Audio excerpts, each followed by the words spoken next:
Glórias a Deus. Nós vamos continuar na nossa série de mensagem Rei dos Reis, exposições do Evangelho de Mateus. E nós temos pregado, começamos a pregar na semana passada em cima de Mateus 23. O título de nossa mensagem hoje é O Último Confronto, parte 2. O primeiro ai. O último confronto, parte 2, o primeiro ai. O sermão de hoje vai ser baseado em um único verso, que é o verso 13. Vamos ler somente o verso 13. Mas ai de vós, escribas e fariseus hipócritas, pois que fechais aos homens o reino dos céus, e nem vós entrais, nem deixais entrar aos que estão entrando. Até aí, amém. Então quero lembrar aos nossos irmãos que aqui nós praticamos a pregação expositiva sequencial. O que significa? Quer dizer que semana após semana nós expomos um livro inteiro da Bíblia e nós vamos expondo esse livro aos poucos. Isso significa que um sermão ele é ligado e vinculado ao sermão anterior, e o próximo sermão é uma continuação do anterior. Isso significa que se você perder um sermão, você pode estar perdendo uma parte importante da peça. E além disso, tem coisas que nós pregamos há meses atrás, ou há um ano atrás, que vai fechar um ponto agora. Porque é algo que Jesus disse lá atrás e que tem a ver com o que ele vai repetir agora. Então, para quem não sabe, todos os nossos sermões estão gravados no canal da nossa igreja. Tem a playlist lá, Rei dos Reis, exposições do Evangelho de Mateus. Então, vocês podem assistir qualquer sermão desta série no canal de nossa igreja para voltar e se aprofundar em alguma coisa. Eu estou dizendo agora isso porque no verso 13... onde Jesus diz, ai, está vendo? Ai de vós. Isso está diretamente ligado, aliás, o último confronto, este confronto de Jesus contra os escribas e fariseus, ele está diretamente ligado com o sermão do monte. De modo que o ai, a gente tem que entender o conceito de ai. Esse ai aí, ele está em oposição, ou seja, ele é o contrário do bem-aventurado do Sermão do Monte. Para a gente ver essa conexão e ver a conexão do último confronto com o Sermão do Monte, vamos contar quantas vezes Jesus diz ai. Então, no verso 13, vamos contando. No verso 13, ai de vós, 1. Verso 14, ai de vós, 2. Vocês têm que falar o número, tá? 14, ai de vós. Não, 14 é o 2 ainda. Tá. 15, ai de vós. 16, ai de vós.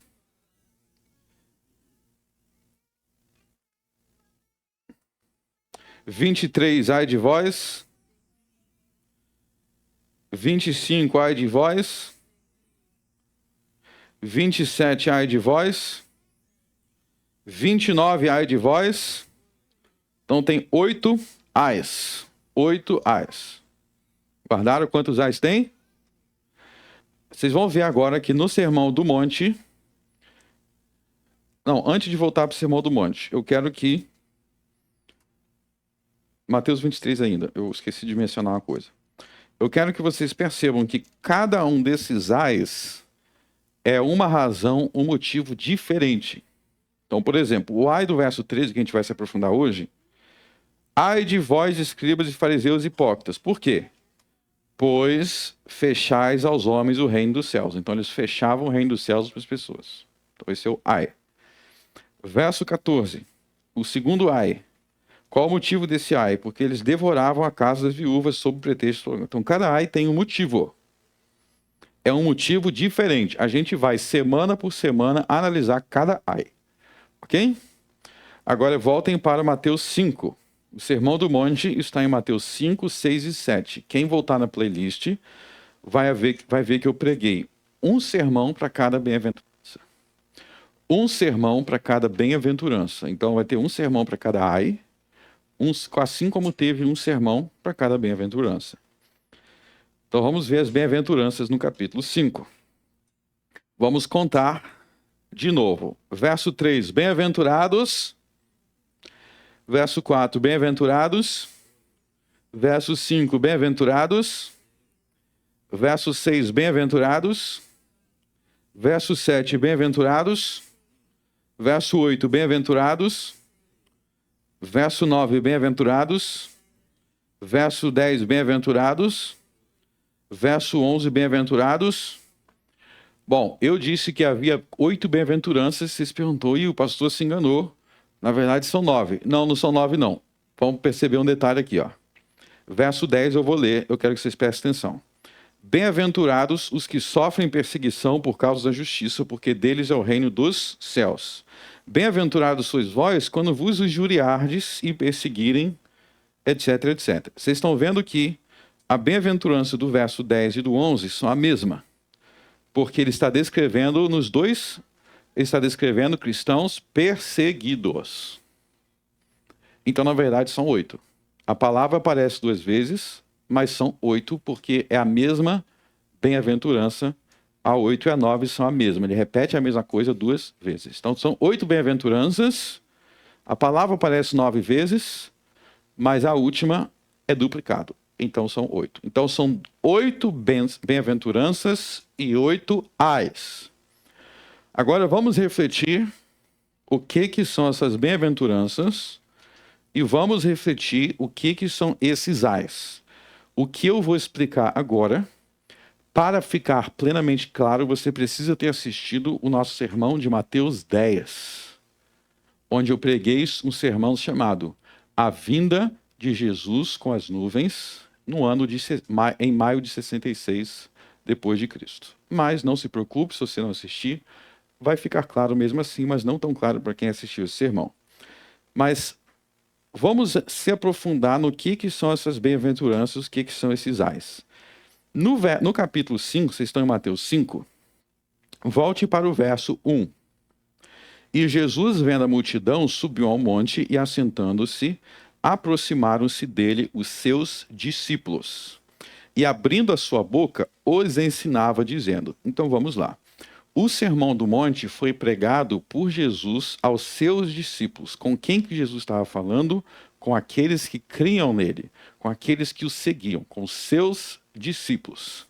Já Mateus 23, volte lá em Mateus 23, vocês vão ver que Mateus 23 foi dirigido, as palavras de Mateus 23 são dirigidas não aos discípulos, mas Mateus 23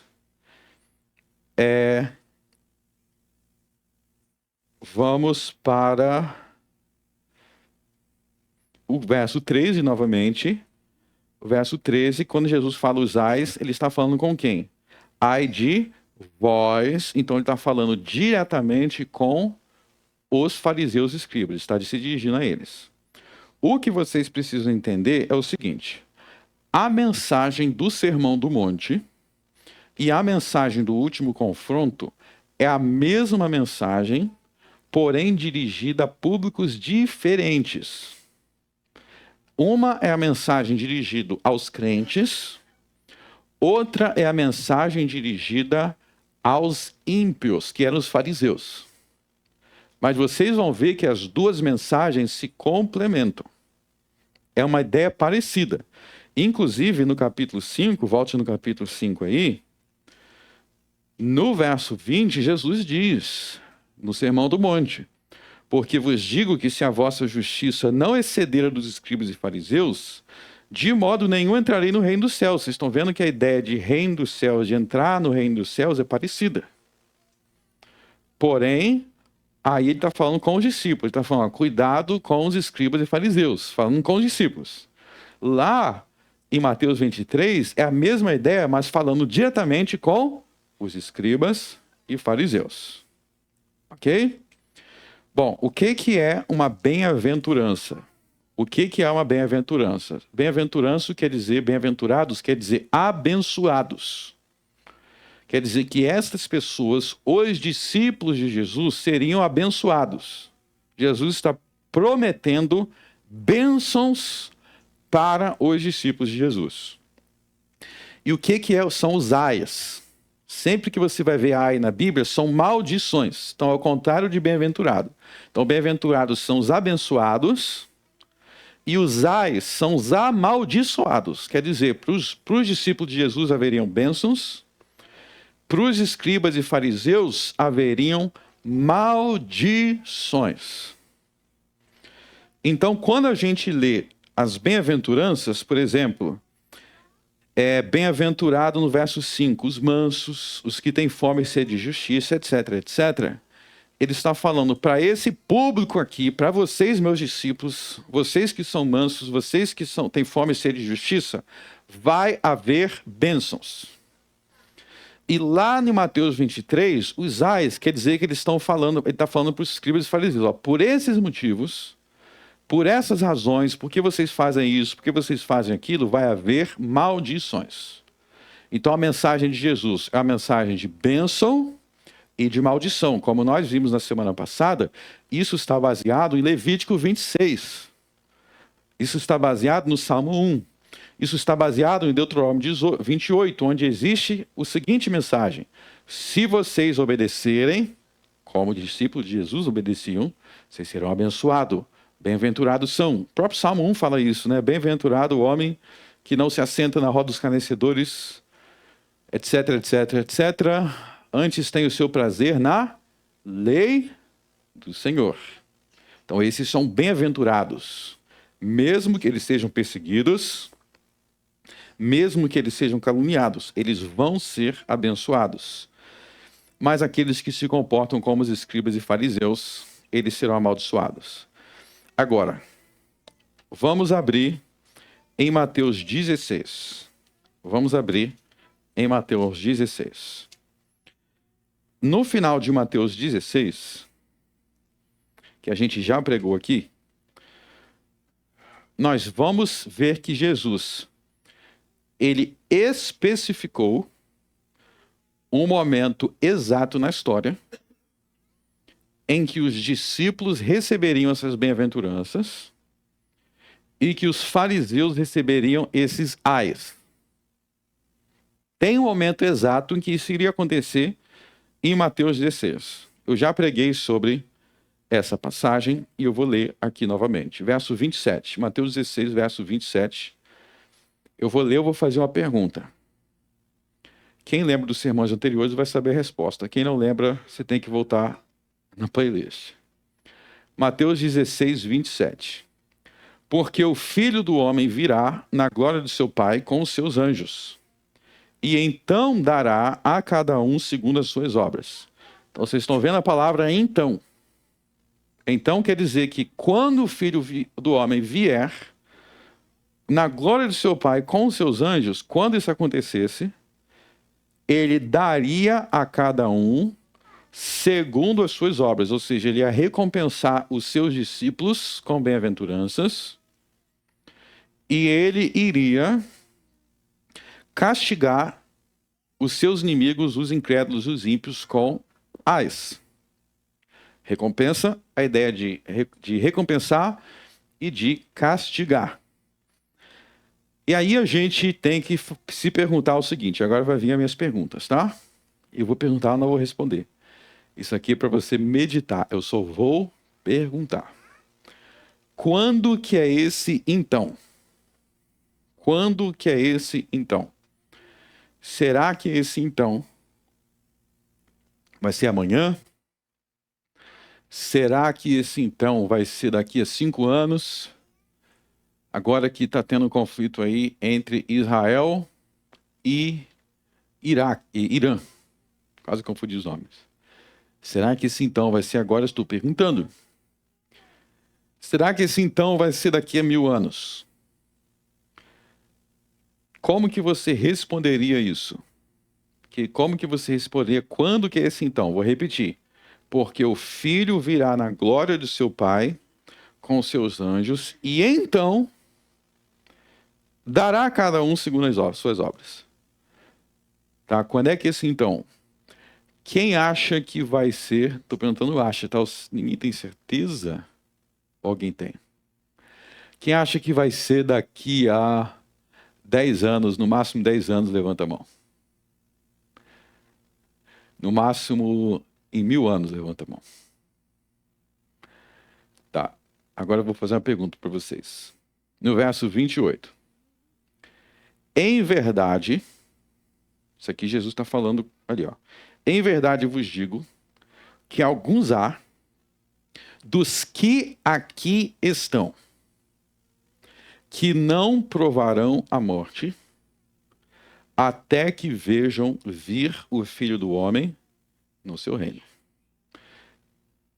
Por que Jesus diz que alguns que estavam ali não morreriam sem que o que está no verso 27 acontecesse? A pergunta. Vamos voltar para Mateus 23. Eu não vou responder essa pergunta hoje. Isso tem a ver com o sermão das próximas semanas. Capítulo 23.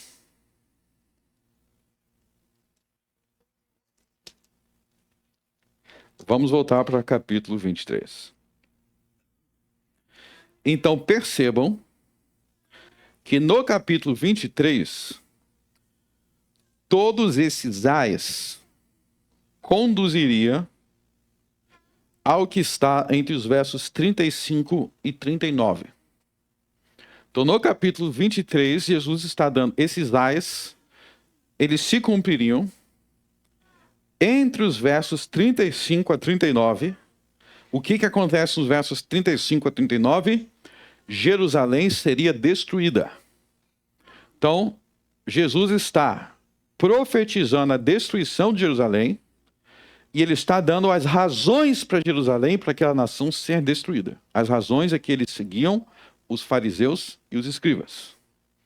Então, cada um deste ai é uma razão para a destruição. Cada um deste ai, Jesus está explicando. Vocês vão ser amaldiçoados, vocês vão ser destruídos, porque isso. São 8 ais. Da mesma forma que em Mateus 5, vocês vão ser recompensados, vocês vão ser abençoados, porque isso. Bênçãos, maldições, recompensas, castigos. Vamos então analisar o primeiro ai. Verso 13, e para deixar claro aqui, eu não vou só analisar, mas eu vou dar exemplos contemporâneos. Verso 13. Mas ai de vós, escribas e fariseus hipócritas, pois que fechais aos homens o reino dos céus, nem vós entrais, nem deixais entrar aos que estão entrando. Vamos entender esse primeiro ai. Então, o que quer dizer que os fariseus, os escribas, esse grupo de religiosos que Jesus chama de hipócritas, o que quer dizer que eles fechavam aos homens o reino dos céus? Quer dizer que eles impediam as pessoas de entrar no reino dos céus. Eles impediam as pessoas de entrar no reino dos céus. Então Jesus diz, ó, e nem vós entrai, ou seja, vocês não entram, e vocês, além de você não entrar, vocês não deixam que outros entrem. Então tem um problema aí duplo. O primeiro é eles não entram, o segundo é eles não deixam outro entrar. De que maneira eles faziam isso? De que maneira eles impediam os homens de entrar no reino dos céus? De que maneira eles próprios não entravam?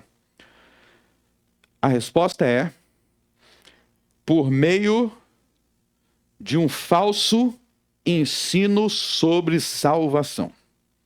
Então eles tinham um falso ensinamento de salvação, que esse falso ensinamento de salvação fazia com que eles não fossem salvos, eles não tivessem entrado no reino dos céus, e eles impediam, pelo falso ensino da salvação, outras pessoas eram desviadas. Então aqui a gente vê que o primeiro ai recai sobre todos aqueles que são mestres, que ensinam, que são pregadores, mas não ensinam o caminho de salvação com clareza.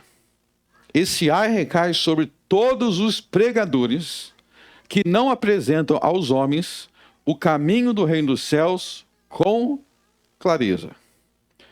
E nós vamos ver de que maneira eles erravam, de que maneira o ensino deles eram falsos, para a gente analisar de que maneira hoje em dia também ensinamentos falsos. O primeiro erro dos fariseus em relação ao caminho da salvação, que eles não ensinavam com clareza, é que eles não ensinavam com clareza que o caminho para o reino dos céus está fundamentado na graça de Deus. Vamos abrir em Mateus capítulo 9. Mateus capítulo 9 para ver este erro dos fariseus. Mateus 9.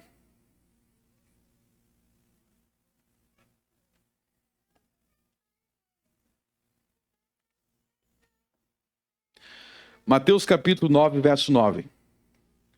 Então aqui Mateus, o autor do evangelho, um dos 12 apóstolos, ele vai te contar sobre quando ele mesmo passou a seguir Jesus. Ele vai contar sobre ele mesmo.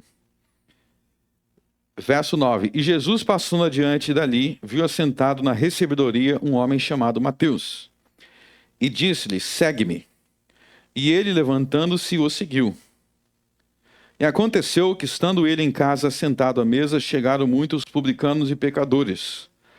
E sentaram-se juntamente com Jesus e seus discípulos.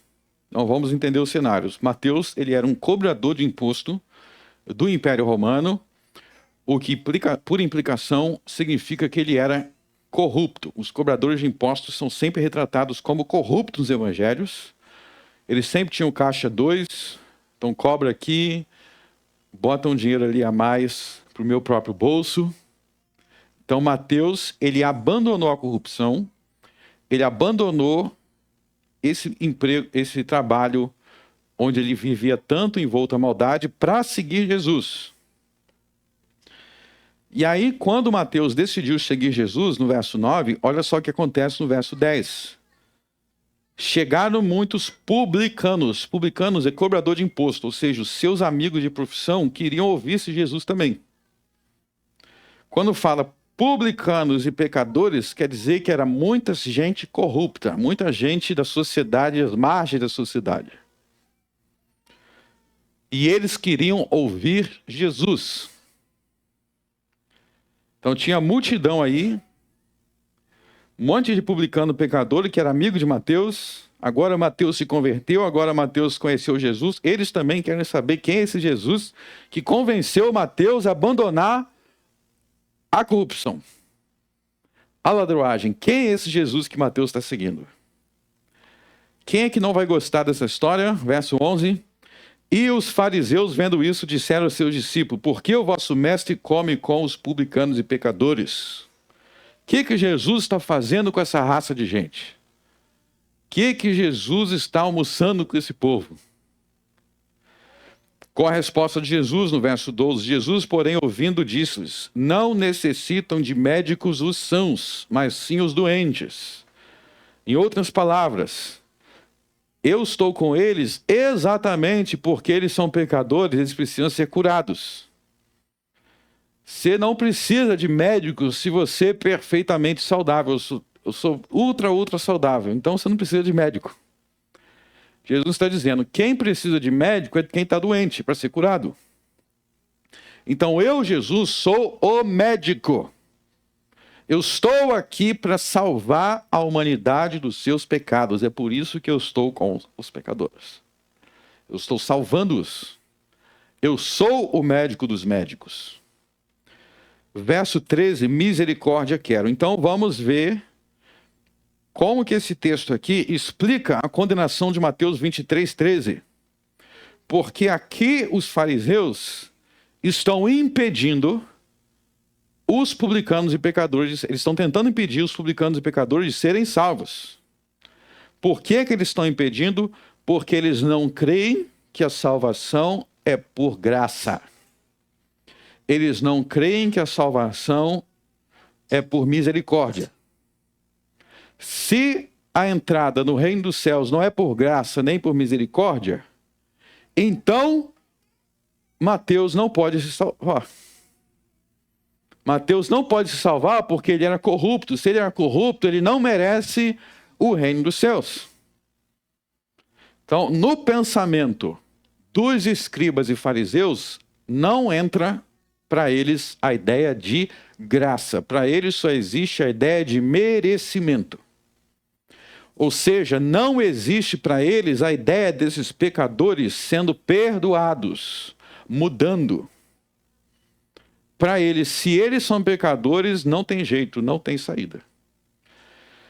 Então, a primeira coisa que a gente tem que entender sobre a verdadeira mensagem da salvação, que o próprio Mateus ensina com base na história dele mesmo, é que a salvação é pela graça. A salvação é pela misericórdia de Deus. A única razão para Deus nos aceitar é porque Ele foi gracioso conosco. E isso está relacionado a uma outra verdade que Jesus ensina aí, quando ele diz: não necessita os médicos de são, mas sim os doentes. Quem são os doentes? Abram em Romanos capítulo 3.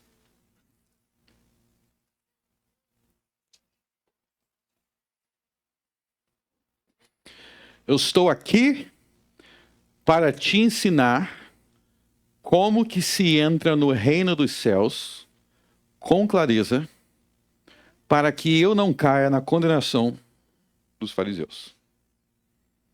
Eu estou pregando para vocês com uma corda no meu pescoço. Porque se eu não ensinar como se entra no reino dos céus com clareza, sobre mim recai a maldição dos fariseus. Vamos para Romanos capítulo 3. Eu fiz uma pergunta. Quem são os doentes que precisam do médico?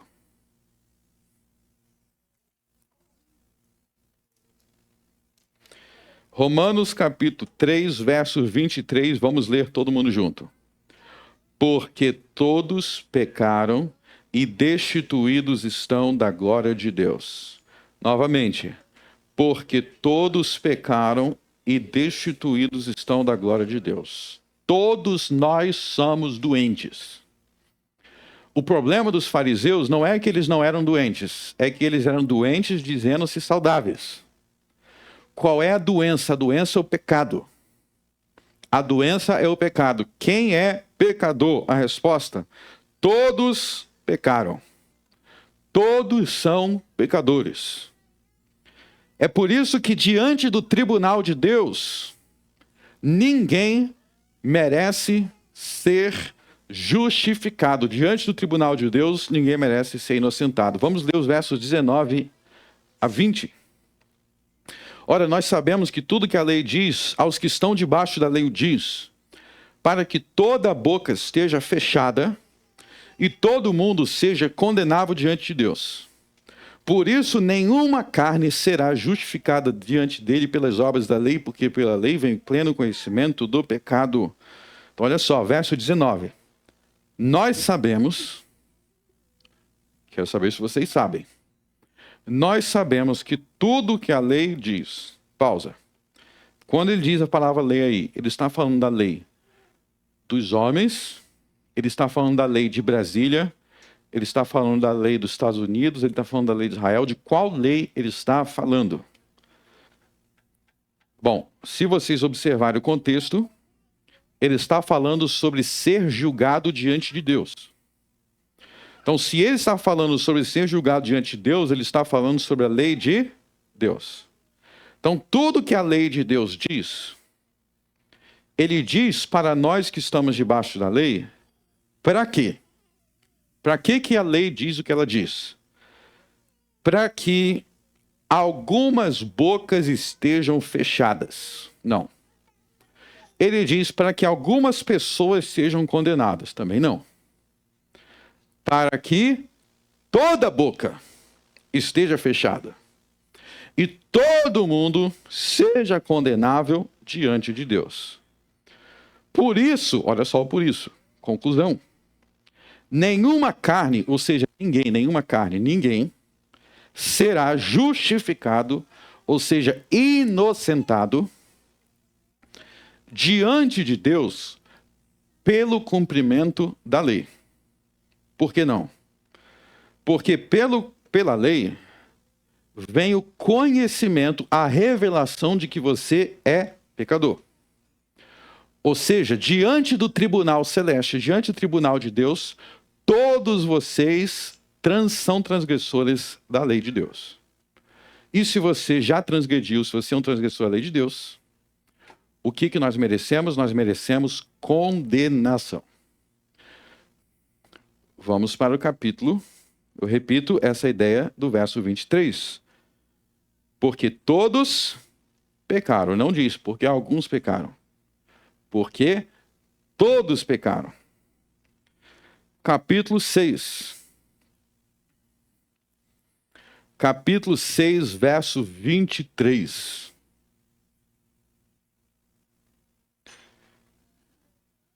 Vamos ler juntos até a primeira vírgula. Porque, vamos lá. Porque o salário do pecado é o salário do pecado é o que significa salário? Salário é aquilo que você trabalhou para conquistar. Então você trabalhou 30 dias, agora você vai receber 50 mil reais no final do mês. É o salário de vocês, né? Tomara que seja 50 mil. Mas você tem o salário no final do mês. Agora vamos dizer que no final do mês o seu chefe ele fala assim, ó, mesmo que você não ganhe 50 mil, você ganha, sei lá, 3 mil, 4 mil. No final do mês o seu chefe fala assim, ó, você trabalhou um mês aqui e eu vou te dar um presente, tá? Eu vou te dar um presente. Eu não ia fazer isso não. Eu não ia fazer, mas eu decidi que eu sou uma pessoa muito graciosa, eu vou te fazer um favor. Eu vou te dar esses 3 mil. Vou te dar esses 3 mil. Você vai pensar assim, peraí, isso aqui não é favor. Isso aqui não é um favor que ele está me fazendo. Eu trabalhei. Se você trabalhou, não é um favor. É uma dívida. Se ele não pagar, ele está em dívida com você. Se ele não pagar, ele te deve. Você pode até processá-lo se você trabalhou e ele não te pagou. Ou seja, o salário no final do mês não é um favor. É uma dívida, é uma obrigação, porque você, ao trabalhar, você fez por merecer. Então, quando Paulo diz aqui que o salário do pecado é a morte, ele está dizendo que esta morte é merecida para o pecador. É o que ele, enquanto pecador, merece pelos seus pecados. É o que ele merece. Por isso que é um salário. Agora, olha o que ele vai dizer depois da vírgula. Mas o dom gratuito de Deus é a vida eterna. Para aí. Vamos ler só o que está entre as vírgulas. 1, 2, 3. Mas o dom gratuito de Deus é a vida eterna. Vocês perceberam que quando ele vai falar da vida eterna, ele não usa a palavra salário. Aqui ele não usa a palavra salário. Qual é a palavra que ele usa? Dom gratuito. Está vendo a palavra gratuito? Qual é a diferença entre um salário e algo que eu te dou de graça? Vamos refletir aqui. Qual a diferença entre um salário e algo que eu te dou de graça? Um salário é algo que você fez por merecer. Então, por exemplo, em Lucas 10, Jesus diz assim, ó, digno é o trabalhador de seu salário. Quer dizer que ele trabalhou, e aí, por ter trabalhado, por feito merecer conforme combinado, ele vai receber o pagamento. Algo que eu te dei de graça, por definição, você não trabalhou você não fez por merecer. Você recebeu de graça. Ok? Então, vamos ali fora, eu vou te dar um presente. Aí eu coloco R$2.000 na sua mão. Que legal, eu te dei isso de graça, é um presente. Então a palavra dom, tá vendo a palavra dom aí? A palavra dom no grego significa presente. Inclusive no inglês é a palavra gift. Gift significa presente, é o presente gratuito. O que isso implica? Isso implica que se você receber a morte, você está recebendo o que você merece. Você merece porque você é pecador. Se você receber a vida eterna, você não está recebendo o que você merece. Você está recebendo um dom gratuito porque você é pecador. Então, para usar a analogia, é quando você recebe pelo que você trabalha. Então, você trabalhou, recebeu a recompensa. Salário. A salvação não é assim. A salvação não é um salário. A salvação é um presente, porque o que implica dizer que você não merece ser salvo. Por que você não merece ser salvo? Porque Romanos 3, todos pecaram. Todos pecaram. Então, qual é o erro? Qual é o erro do raciocínio dos fariseus? Eu vou descrever o erro do raciocínio dos fariseus. E se você for honesto, você vai ter que reconhecer que você já pensou assim. Já pensou como os fariseus. Eu vou te explicar. O raciocínio dos fariseus é: se a condenação é para quem merece ser condenado, então a vida eterna é para quem merece ser salvo. Esse é o raciocínio deles. Se você disser que você nunca passou esse pensamento pela sua cabeça, você está mentindo. Porque essa é a lógica que os homens querem seguir. Qual é a lógica que os homens querem seguir? Quem foi para o inferno é porque mereceu. Essa parte está correta. O salário do pecado é a morte. Então, quem é condenado é porque mereceu. Isso está correto. Mas não é correto que quem vai para o céu é porque merece o céu. Esse é o erro. Ué, quem vai para o céu não merece o céu? Não. Não há nada que você possa fazer para merecer o céu. Guarda esse verbo porque é muito importante. Merecer. Então, merecer quer dizer que você fez algo. Você fez algo para que aquilo seja o adequado para você. Então, você me contratou. Vamos à analogia do trabalho de novo. Paulo está falando do salário. Você me contratou. E aí você falou assim, ó, você vai trabalhar 10 dias para mim, no final dos 10 dias eu vou fazer R$1.000, vamos retornar. Esses 1.000 eu mereci. Então, quando você me paga esses 1.000, eu mereci. A vida eterna não é um salário. A vida eterna é de graça, é um presente de graça.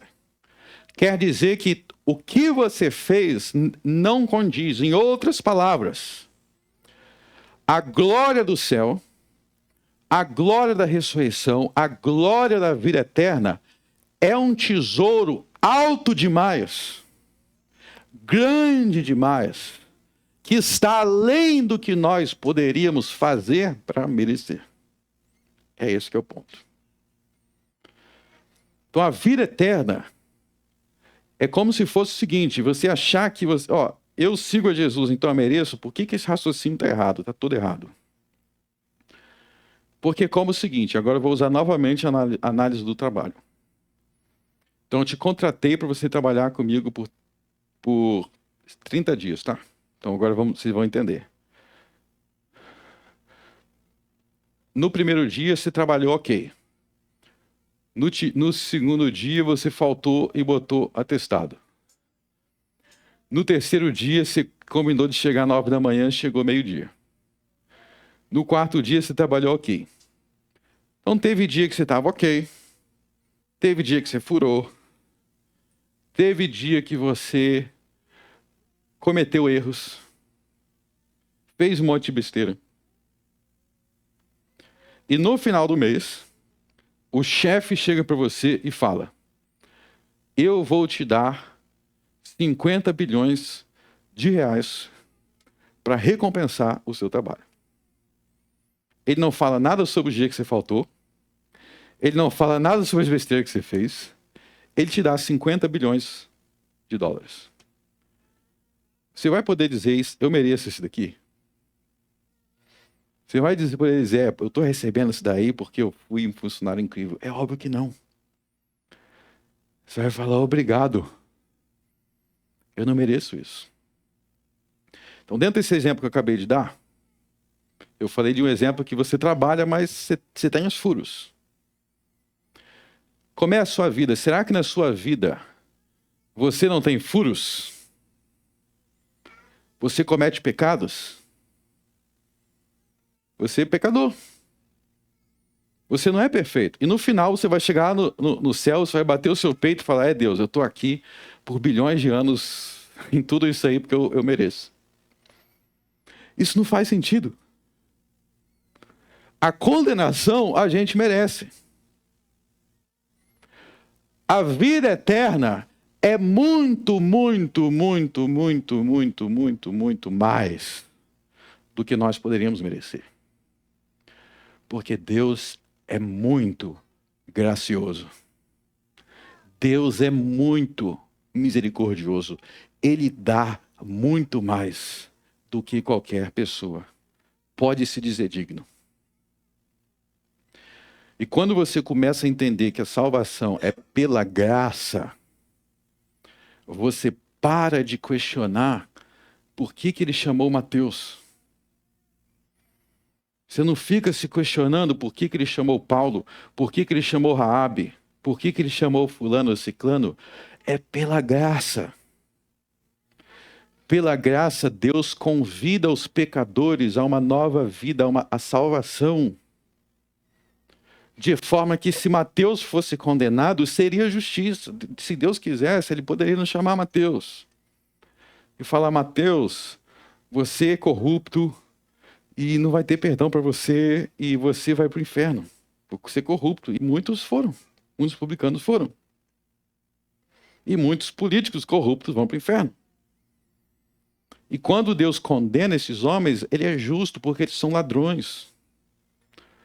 Mas quando Jesus chamou Mateus e falou, Mateus, eu vou te perdoar, você não vai ser mais corrupto, você não vai mais trabalhar para o Império Romano, agora você vai ser um apóstolo meu, você vai fazer muita bondade, você vai pregar o meu reino, você vai levar muita salvação, você vai escrever um livro do Novo Testamento, você vai realizar milagres. Em vez de ser corrupto, você vai ajudar muitos pobres. Mateus ajudou muitos pobres. Isso está lá em Atos dos Apóstolos. Necessitados. Mateus foi transformado. O que Mateus fez para merecer isso? O que Mateus fez para merecer ser o primeiro nome do Novo Testamento? O que Mateus fez? Ele já está há 2000 anos lá no Reino dos Céus. É porque Deus é bom e Ele dá muito mais do que qualquer um de nós merecemos. Deus é gracioso, Deus é misericordioso. É o que está escrito em Romanos capítulo 9.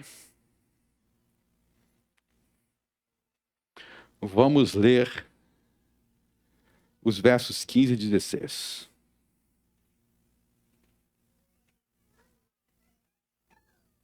Na verdade, 15 ao 18. Pois diz a Moisés, vamos ler todo mundo junto. Compadecer-me-ei de quem me compadecer, e terei misericórdia de quem eu tiver misericórdia.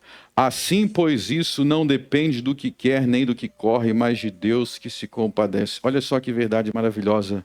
Depende da compaixão de Deus.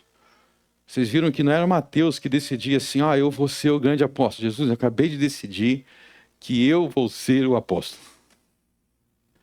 Eu quero essa graça, eu decidi. porque eu mereço. Já pensou Mateus virando e falando, eu mereço? Jesus ia virar e falar, o que você merece você? O que Jesus disse? Eu não vim para os sãos para você dizer que você é são. Eu vim para os doentes, que reconhecem a sua doença. Vamos continuar. Porque diz a Escritura, Faraó, por isso mesmo te levantei para em ti mostrar o meu poder e para que o meu nome seja anunciado em toda a terra. Logo, pois, compadece de quem quer e endurece a quem quer. Então, Deus se compadece de quem quer. Então, quando Deus destruiu Faraó no Mar Vermelho, depois de enviar as 10 pragas, Deus estava sendo injusto. Deus estava sendo mau. Como que Deus pode estar sendo injusto se Faraó era injusto se Faraó era culpado de tantos crimes? Então Paulo está explicando aqui que quando Deus condena alguém, ele está sendo justo. Ele dá até o exemplo de Faraó, né? Ele cita aqui Faraó. A gente remete toda aquela história do Êxodo. O que Faraó fazia, o que Faraó praticava. Aí é Moisés falando, liberta os escravos. Faraó falava, não. Então, quando o Faraó foi condenado, foi justo. O salário do pecado é a morte. Ele recebeu o salário justo. E está no inferno até hoje, justo. Agora, a vida eterna é uma questão de misericórdia. É uma questão de graça, onde o morto ressuscita. Onde o doente é curado. Onde o pecador é perdoado e santificado. Isso é a misericórdia. Então nós sempre temos que olhar para a nossa salvação com humildade, reconhecendo que é graça. Os fariseus não entendiam isso. Os fariseus, eles olhavam para uma mulher que estava na igreja, mas se eles soubessem que em algum momento aquela mulher tinha sido isso ou aquilo outro, já não aceitavam. Então as pessoas não tinham oportunidade de redenção para eles. Eles eram justos, eles eram superiores, dependendo do pecado que você cometeu, não tem salvação para você. Aí é tudo de acordo com as regras deles, né? Porque se fosse realmente, eles eram os piores. Vejam que eles eram os piores, mas eles estão sempre com o dedo apontado para as outras pessoas. Então, essa é a primeira maneira que os fariseus fechavam o reino dos céus. É para os homens. Tá? A segunda é negando a graça. Então, a primeira maneira é negando a graça, que a redenção é por graça. A segunda maneira que eles fechavam o reino dos céus para as pessoas era negando que a salvação é única e exclusivamente por fé em Jesus. Então, quero deixar isso o mais claro possível. Não existe salvação para os que não têm fé em Jesus. Se eu negar isso, o primeiro A estará sobre minha cabeça. Então vamos ver as passagens que ensinam isso. João capítulo 3.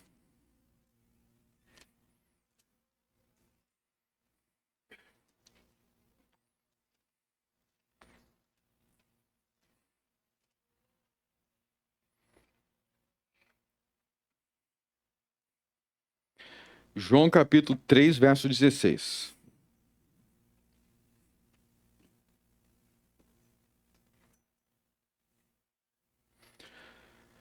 Vamos ler o verso 16 até o verso 21. Do verso 16 até o verso 21. Uma das passagens mais importantes de toda a Bíblia.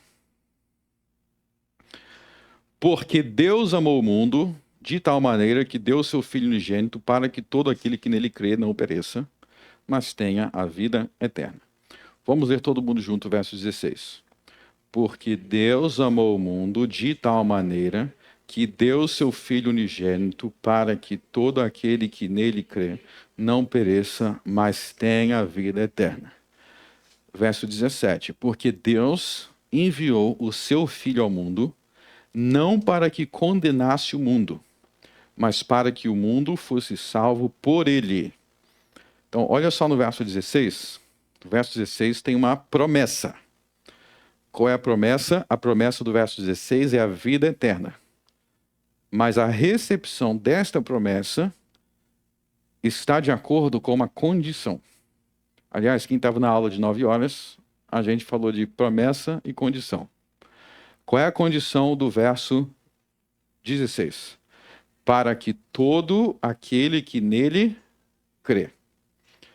Aliás, observe que o verso 16 de João 3 ensina que Jesus não morreu para salvar todas as pessoas que existem. Eu quero deixar isso bem claro. Se Jesus tivesse morrido com o objetivo de salvar todas as pessoas que existem, então todas as pessoas que existem seriam salvos. Veja que existe no verso 16 uma limitação. No verso 16, a expiação de Cristo é limitada. Eu vou repetir, vocês vão ver. Porque Deus amou o mundo de tal maneira que deu seu Filho unigênito para que todo mundo tenha vida eterna. É isso que está escrito? Não, não foi. O Filho unigênito não é dado para que todo mundo tenha vida eterna. É dado para que todo aquele que nele... Quem é nele aí? Jesus. Agora, olha só o verso 17. Vamos entender o verso 17. Porque Deus enviou o seu Filho ao mundo, não para que condenasse o mundo. Por que está escrito que Deus enviou o seu Filho ao mundo, não para que condenasse o mundo? Porque o mundo já está condenado. O mundo não precisa de Jesus para ser condenado. O mundo é condenado pelos seus próprios pecados, pelas suas próprias maldades. O mundo já é condenado. A vinda de Jesus não é para trazer condenação. A condenação já existe.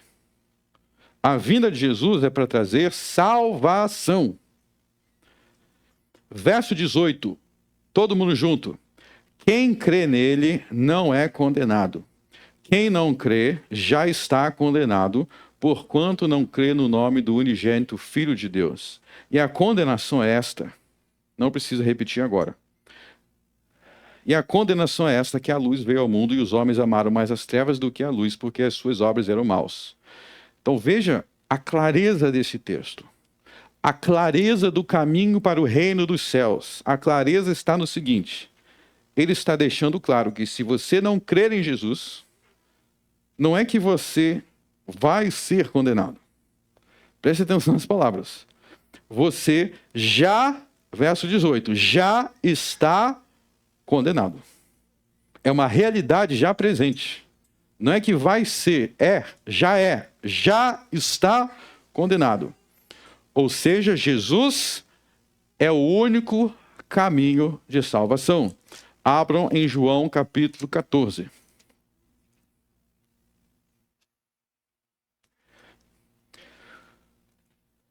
João capítulo 14.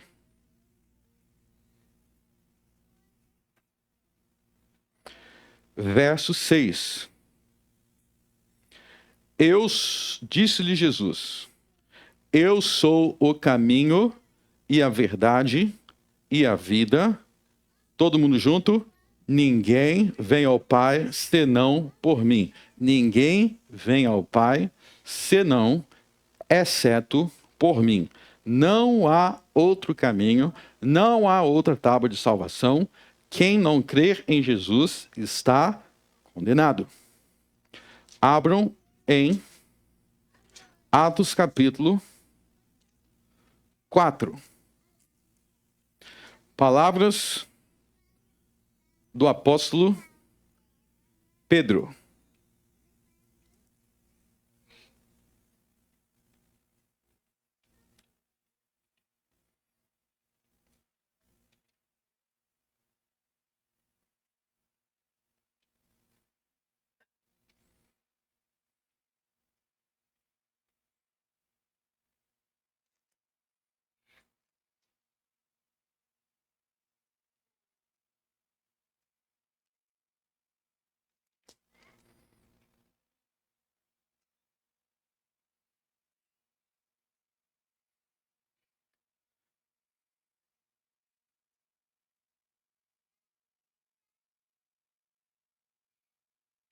versos 18 e 19.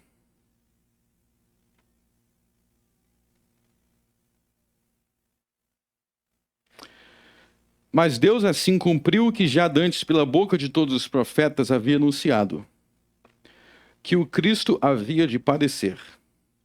Arrependei-vos e convertei-vos, para que sejam apagados os vossos pecados, e para que venham assim os tempos do refrigério pela presença do Senhor.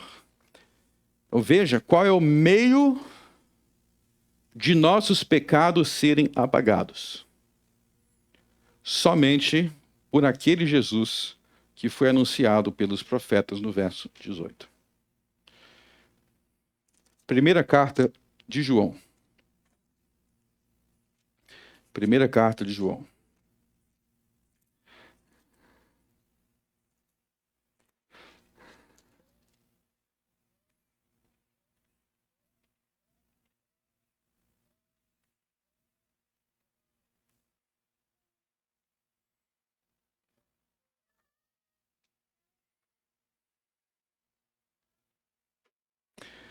Vamos ler 1 João,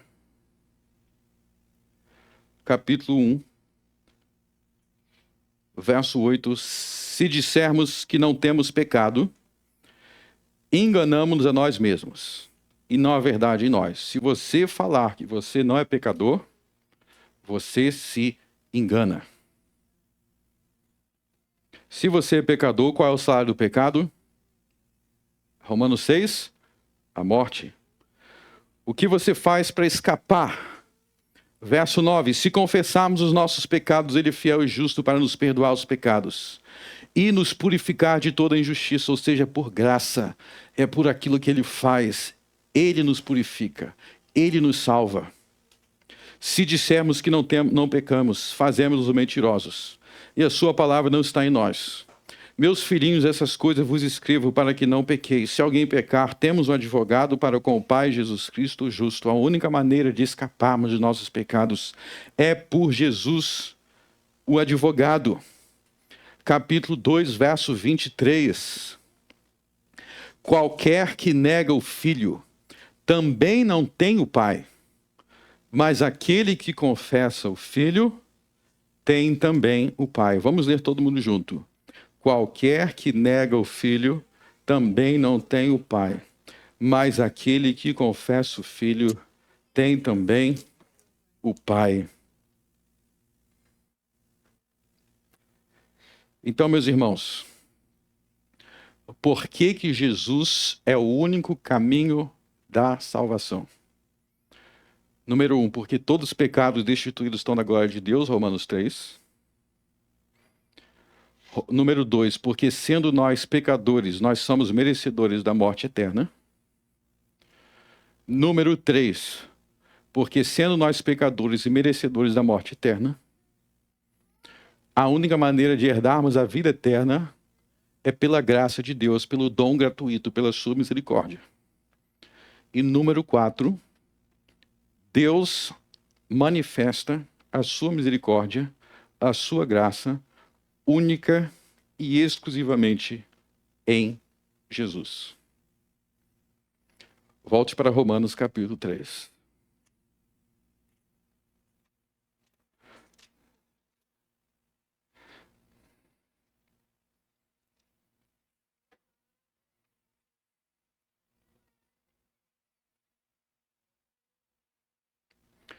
Romanos 3, 24. Romanos 3, 23 e 24. Diz assim: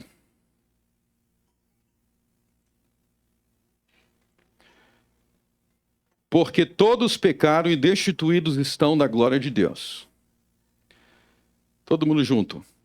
Sendo justificados gratuitamente pela sua graça, pela redenção que há em Cristo Jesus. Sendo justificado gratuitamente pela sua graça. Por meio de quem? Por meio de Jesus Cristo. Verso 25. Ao qual Deus propôs para propiciação pela fé no seu sangue, para demonstrar a sua justiça pela remissão dos pecados dantes cometidos sob a paciência de Deus. O que significa propiciação pela fé no seu sangue? Porque quando Jesus sofreu, quando Jesus foi crucificado, quando Jesus foi pregado na cruz, ele sofreu, ele morreu, não porque ele mesmo era merecedor da morte, mas para pagar pelos nossos pecados. Jesus sofreu em nosso lugar. Jesus foi castigado em nosso lugar.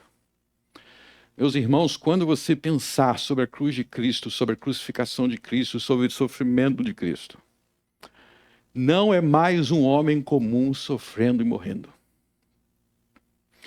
Aliás, a Bíblia ensina que o maior sofrimento de Cristo não foram os pregos, não foi a coroa de espinhos, não foi a lança perfurando o seu lado. Por mais que toda essa tortura foi terrível, terrível, terrível, terrível.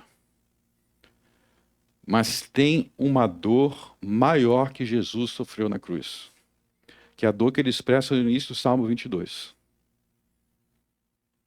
Cristo na cruz recebeu todo o castigo que todos nós merecíamos. Jesus, em sua alma, ele sofreu os tormentos do inferno. Ele sofreu a ira de Deus contra os pecadores, a fúria de Deus contra os pecadores caiu sobre Jesus na cruz. Por isso que ele diz, Deus meu, por que me desamparastes? Na cruz, Jesus foi entregue ao mais profundo desespero, a todos os tormentos que todo o seu povo merecia.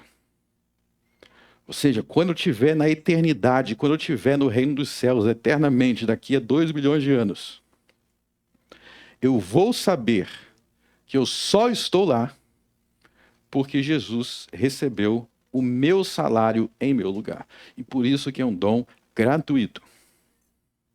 Então, o salário da morte que nós deveríamos receber, Jesus recebeu em nosso lugar. Ele recebeu o nosso salário para que nós recebêssemos o salário dele. E aí está a explicação do porquê que Deus faz tanta coisa por nós.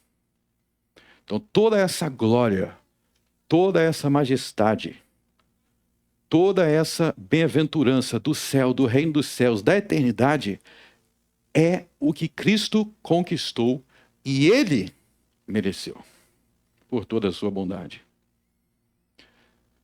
E nós usufruímos junto. Então, para nós é de graça. Para nós é gratuito. Mas para Cristo custou um alto preço. Foi o preço de ser condenado em nosso lugar, na cruz.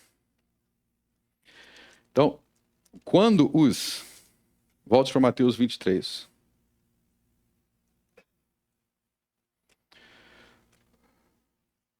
Quando os fariseus negavam a graça, quando os fariseus, no verso 13, eles negavam Jesus, quando eles negavam essa mensagem, quando eles não apresentavam essa mensagem com clareza, eles estavam trazendo uma dupla destruição para Israel. Eles trouxeram a destruição do país no tempo, na história, porque o país foi destruído, e eles levavam as pessoas à destruição eterna. Então, negar o evangelho traz destruição para esta vida e para o mundo vindouro. Destrói a nação e destrói as almas na condenação eterna. Eu quero finalizar fazendo uma pergunta para vocês. Vocês acham que a mensagem da salvação, da maneira que foi ensinada por Jesus, que ela é anunciada com clareza no Brasil? Você acha que no Brasil ela está sendo anunciada com clareza? Com o máximo de clareza possível? Na verdade, a maioria dos brasileiros, eles confundem essa mensagem. A maioria dos brasileiros acredita que provavelmente todo mundo vai para o céu. Se você perguntar assim, você é merecedor do céu? A maioria vai dizer que sim. E isso é uma das principais causas da destruição do nosso país. Nós temos multidões de pregadores, famosos muitas vezes, que vão para a televisão, se dizem pregadores, onde esta mensagem não é pregada. E com isso, eles não entram no reino dos céus e nem deixam outros entrar. O Brasil, um país cheio de cruzes e crucifixos espalhados por toda parte, mas a maioria da sua população não sabe por que Jesus morreu. Não sabe.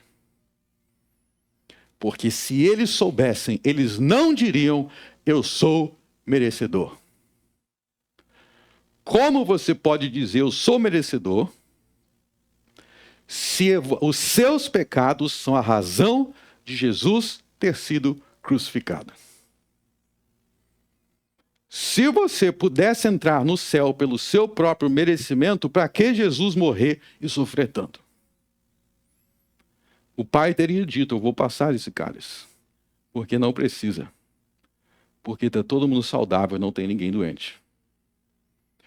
Um país como Israel imerso na corrupção, o Brasil, um país imerso na corrupção, imerso na idolatria, famílias totalmente destruídas, desestruturadas, e os pregadores não anunciando Cristo como deveriam. Muitos anunciando mais candidato político do que Jesus. Tem uns que estão mais preocupados em anunciar candidato político do que Jesus. Eu quero deixar claro aqui. Sem fé em Jesus não existe caminho para a vida eterna. Ele é a única porta. Ele é o único caminho. E se você sair daqui hoje e não crer nisso, você não vai ter desculpa de que ninguém te avisou. Este é a boa notícia. Eu quero finalizar dando um alerta importante. Então vocês acabaram de ler aqui na Bíblia. Se você ler Jesus de Mateus até Apocalipse, ou de Gênesis a Apocalipse, vocês nunca vão ver nenhum sinal dizendo que você pode adorar falsos deuses, que você vai ser salvo, que você pode adorar o que você quiser, ou fazer o que quiser, que você está salvo. Nunca existe essa mensagem. A mensagem é a mesma sempre. Não há salvação fora de Cristo, porque os nossos pecados não podem ser perdoados sem o sangue de Jesus derramado na cruz. Com isso em mente, eu quero explicar para você por que a maioria dos brasileiros pensam do jeito que pensam. Eu quero explicar para vocês por que eles acham que está todo mundo bem, está todo mundo tranquilo. Eu vou dar um exemplo de um caso que ocorreu, foi ano passado. Okay? Ano passado, na Indonésia, o antigo Papa Francisco, ele teve uma reunião com todos os líderes religiosos da Indonésia. Isso foi transmitido. Tinha muçulmano. Muçulmano tem fé em Jesus? Não. Tinha judeu. Tinha hindu. Hindu tem fé em Jesus? Não. Hindu acredita em um monte de deuses. Tem Deus para tudo. Tinha budista, que acredita em reencarnação. Então tinha todo mundo reunido. E qual foi a mensagem do Papa Francisco para eles, para todo esse povo? Bom, se fosse Jesus falando com os hindus, a gente sabe qual seria a mensagem de Jesus para os hindus. Como é que eu sei? Porque está escrito no Salmo 16. Abra no Salmo 16.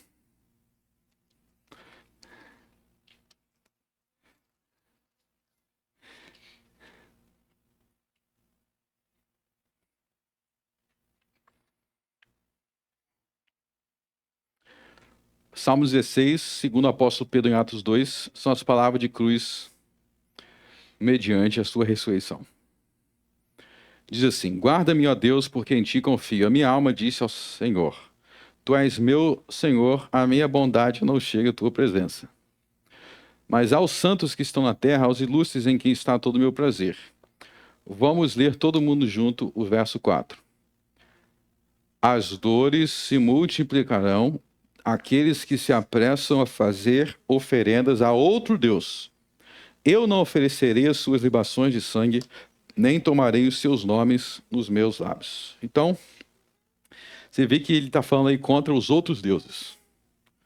Então a gente sabe que se um hindu perguntasse para Jesus o que você acha de Shiva, de Brahma e todos os meus milhares de deuses que eu adoro, Jesus ia responder com o primeiro mandamento, que é: não terás outros deuses diante de mim. Isso significa que Jesus estaria tendo raiva dessas pessoas? Não, porque Deus amou o mundo de tal maneira que deu seu Filho unigênito para que todo aquele que nele crê. Então, falar para as pessoas que elas precisam crer em Jesus não é ódio, é amor. Você está apresentando o meio que Deus forneceu de salvação. Mas o que Papa Francisco disse lá na Indonésia em 2024? Ele disse que nós não podemos falar, a palavra do Papa Francisco está no site do Vaticano, nós não podemos falar que o nosso Deus, o Deus que é Jesus, o Pai, o Filho e o Espírito Santo, nós não podemos falar que ele é verdadeiro, que os outros deuses são mentiras. A gente tem que dizer que é tudo verdade e que todos nós vamos ser salvos. Ele falou, então, o hindu, que adora 1 milhão de deuses, o muçulmano que não acredita em Jesus, o judeu que também não acredita em Jesus, todo mundo vai ser salvo. Essa foi a mensagem dele, dito para milhares de pessoas reunidas no estado e transmitido em rede nacional. Então, eu quero que vocês entendam, eu estou dando um exemplo aqui. Volto para Mateus 23. Isto é alguém que não está deixando que as pessoas entrem no reino dos céus. Porque para entrar no reino dos céus, o hindu, que adora 1 milhão de deuses, ele precisa se arrepender de ser idólatra e crer em Jesus. Se ele não fizer isso, ele não será perdoado da sua idolatria. Aliás, para quem não sabe, o cristianismo está presente na Índia há 2000 anos. O apóstolo Tomé pregou na Índia. Então, todos esses hindus, eles estão há 2000 anos ouvindo a pregação de Jesus. Quem rejeita vai morrer como idólatra. O que o Salmo 16 diz? Contra aqueles que adoram falsos deuses, eles não são salvos. Ah, mas eu não gosto de falar assim. Meus irmãos, a verdade ela é assim, ela é clara. Agora eu quero que você se coloque no seguinte lugar para a gente finalizar. Imagina que você mora lá na Índia. Tenta se colocar como é que essas coisas são terríveis. Você mora lá na Índia. E você crê em Jesus. E você tem os seus familiares que são hindus. Que adoram Shiva, que vai lá no Rio Grande, que adora rato, diz que rato é Deus, que vaca é Deus. Hinduísmo é assim, né? E aí você tem os seus familiares que você está tentando falar de Jesus para os seus familiares. Você está tentando explicar para os seus familiares que eles têm que abandonar esse negócio de adorar bicho e de adorar animal, porque animal não é Deus. Você está pregando para eles. E às vezes não é fácil mostrar para os nossos familiares Jesus. Aí chega um líder mundial do cristianismo para falar que está tudo bem. Eles vão falar, tá vendo? Eu não preciso crer em Jesus. Eu sou salvo sendo hindu, com meus deuses.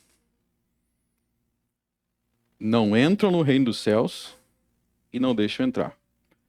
Eu falei que era o último exemplo, mas eu tenho que falar de mais um.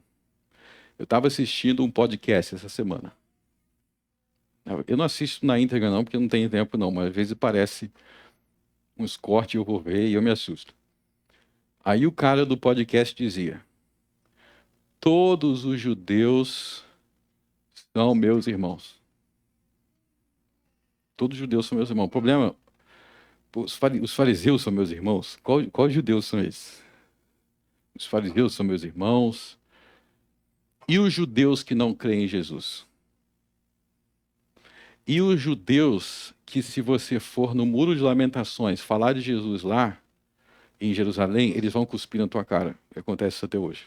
Tem lugar em Israel que, se você falar de Jesus, eles vão te cuspir e vão te bater. Eles te expulsam. Isso acontece até hoje. Então, existe líderes religiosos que eles não querem que você entenda qual é o caminho da salvação com clareza. Eles vão confundir as coisas. Aqui eu não estou para confundir ninguém, eu vou te dizer a verdade.